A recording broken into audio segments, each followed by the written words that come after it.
Good morning, and this is Anya Misma reporting from Courthouse Green Primary School. This week we will be exploring ways in which we can be respectful citizens and how it is important to treat people fairly. So Courthouse Green, you tell me. Question: what does it mean to be a respectful citizen?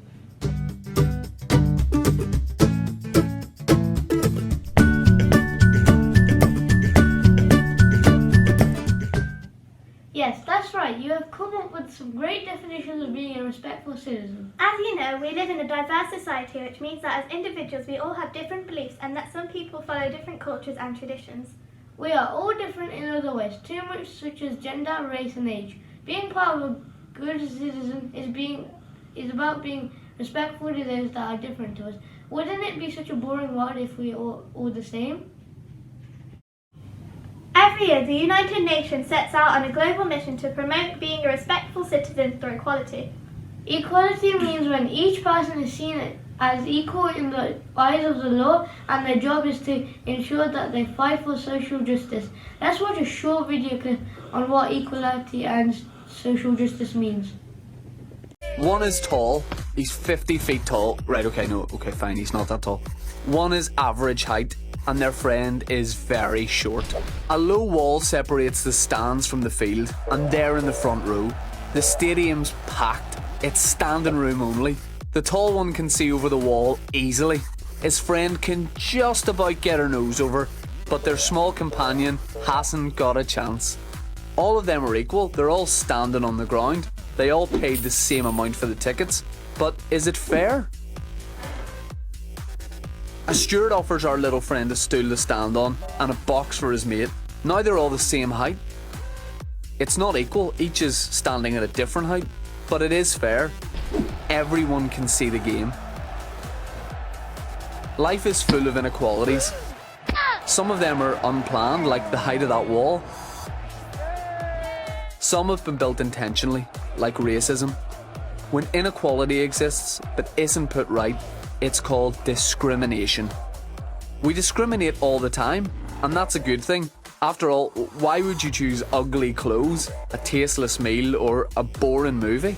Calling someone discriminating is a compliment. It means they have good taste.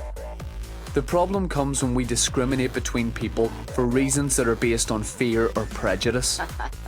It's fine to choose not to spend time with someone if they're hurtful to you. The problems start when you begin to treat people differently based on their race, gender or beliefs. People who are discriminated against feel vulnerable, depressed, lonely and fearful. Imagine how bad it feels if government, business or society as a whole discriminates against you. How would you feel if people were against you everywhere you went? This year's theme for the United Nations is called Closing the Inequalities Gap to Achieve Social Justice. Their goal is to educate people on the importance of social justice, and their fight for social justice is centered around providing people across the world with equal rights to work. The United Nations recognise that people still face barriers to getting jobs and being paid fairly because of their gender, age, race, ethnicity, religion, culture or disability.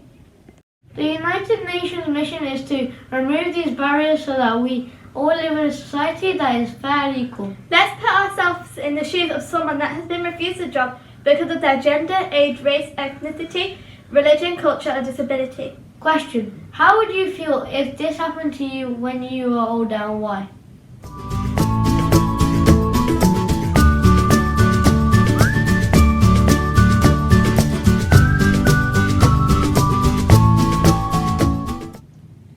Adults living without work or getting paid unfairly will lead to poverty. Poverty means not having enough money to pay for basic things such as food, clothing and heating. Being discriminated in the workplace can also lead to poor mental health, and you can have a negative effect on your physical health, particularly for those being overworked. It is important to bear in mind that social justice is something that everyone needs to fight for, and that we need to understand that we are all equal no matter what. British value reflection. Why does social justice link to mutual respect?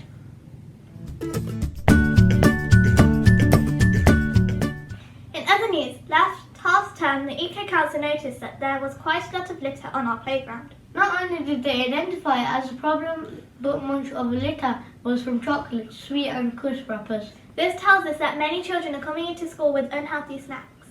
As a result, the wellbeing team came up with an idea of promoting healthy snacks and created some posters to inspire and provide all children with the knowledge around unhealthy and healthy snacks.